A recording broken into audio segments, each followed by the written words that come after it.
Drew Mantia here, repping the TPS Reports podcast, back with another track breakdown for the new Super Bop comeback, the Palmer Squares and Wes Restless, produced by Drew Mantia. The foundation of this song was built July 16th, 2019. I specifically remember that day I was doing 10-minute beat sessions at the time where I would sit down for a couple hours and just knock off an idea every 10 minutes. And I specifically remember this one took me like 3 minutes. But I think the simplicity is part of why it's so effective. So I'm going to let you hear my initial idea and then we'll break it down.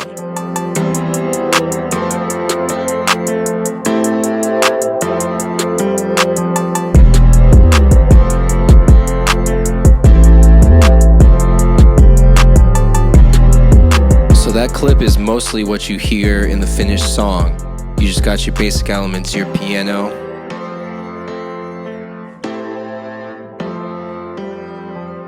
trap style drums,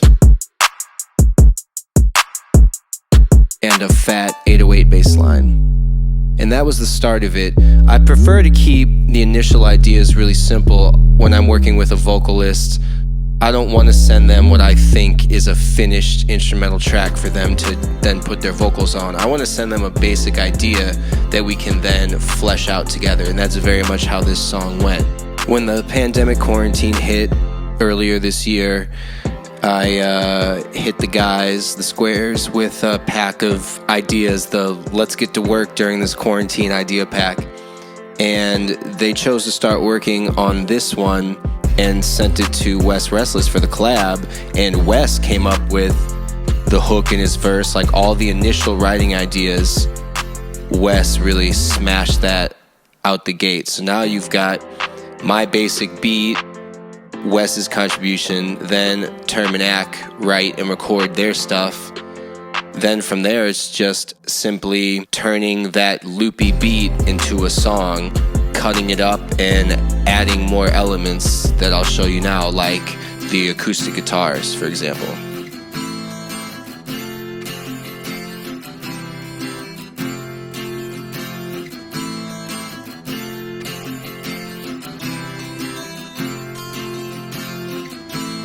For my guitar players out there, this is a really easy one to play along to. I think I can teach it to you over audio, and there's also a video version of this that you can catch on my Instagram at Drew Mantia.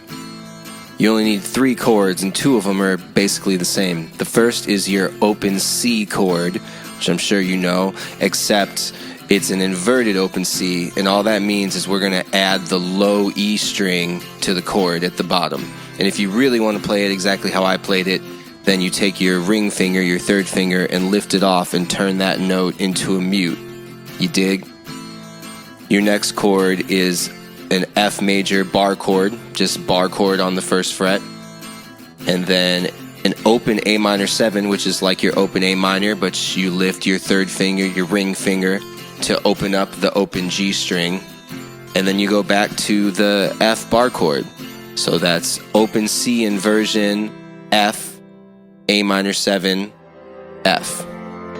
This song's also really simple on piano. If you check out the video version of this, that'll probably be the easiest way to catch on. Really simple.